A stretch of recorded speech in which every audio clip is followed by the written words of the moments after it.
एक बार ठाकुर जी का एक बहुत ही प्यारा भक्त था। वो रोज इमली के पेड़ के नीचे बैठकर ठाकुर जी के भजन कीर्तन किया करता। उसी रास्ते से एक दिन नारद जी जा रहे थे। वो उस भक्त को देखते हैं, उससे पूछते हैं, क्या तुम रोज यहीं बैठकर ठाकुर जी का भजन करते हो? भक्त ने कहा, हाँ, पिछले 30 सालों से मैं ऐसा ही कर रहा हूँ। नारद जी बड़े प्रसन्न हुए। उन्होंने कहा कि अभी मैं भगवान से मिलने जा रहा हूँ। अगर तुम कुछ संदेश देना चाहते हो या उनसे कोई बात कहना चाहते हो तो मुझसे कह दो। भक्त ने कहा, बस एक प्रश्न है मेरा कि मुझे भगवान दर्शन कब देंगे? नारद जी ने कहा, ठीक है। वो भगवान के पास जाते हैं, भगवान से प्रश्न पूछते हैं। भगवान ने कहा, उस इमली के पेड़ में जितने पत्ते हैं मैं उतने ही वर्षों बाद उस भक्त को दर्शन दूंगा। नारद जी बड़े उदास हो जाते हैं, नीचे आते हैं। भक्त ने पूछा कि आपने मेरा प्रश्न पूछा क्या? नारद जी ने कहा, छोड़ो वो बात, कभी और करेंगे। अरे, भक्त कहते, ऐसे कैसे छोड़ो? मैंने भगवान से वो प्रश्न किया है, मुझे उसका उत्तर चाहिए। नारद जी ने कहा, तुम उदास हो जाओगे। बोले, नहीं, मैं उदास नहीं हूँ, आप मुझे उत्तर बताइए। नारद जी ने कहा कि भगवान ने कहा है कि इस इमली के पेड़ में जितने पत्ते हैं मैं उतने ही वर्षों बाद तुमसे मिलने आऊंगा। भक्त वापस पूछता है, भगवान ने ये बात खुद कही है? नारद जी ने कहा, अपने मुख से कही है। बोले, हाँ। बोले, मुझसे मिलने के लिए भगवान ने ये उत्तर दिया है? नारद जी ने कहा, हाँ भाई, भगवान ने ये कहा है।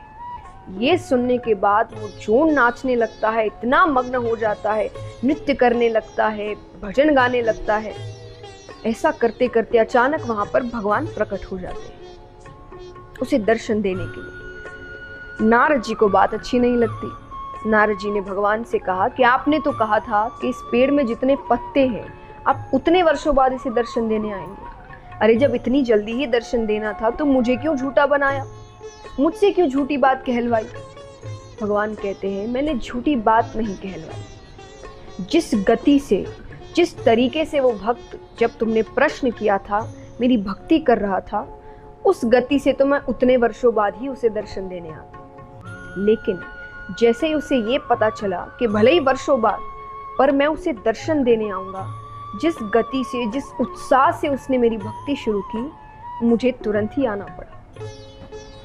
इस कहानी की सीख क्या है कि अगर हम ये सोचते हुए कि जितने वर्ष चलते जा रहे हैं तो हल्की फुल्की मेहनत करते रहते हैं जीवन में, जब मिलना होगा तब मिल जाएगा, तो उस प्रकार से आपको काफ़ी समय लगता है। पर अगर आप उन्नति चाहते हैं, सफलता चाहते हैं, तो आपको उस प्रकार की कड़ी मेहनत, उस प्रकार की दृढ़ता, उस प्रकार का उत्साह अपने कार्य में करना होगा। और तभी जिस प्रकार भगवान कुछ मिनटों में ही उसे दर्शन देने आते हैं, बहुत जल्द आपको सफलता प्राप्त होगी। तो मेहनत करिए, पर इस प्रकार करिए कि मानो भगवान आपको जल्द दर्शन देने वाले हैं। उतने ही उत्साह, उतनी ही खुशी और उतने ही दृढ़ता के साथ करिए।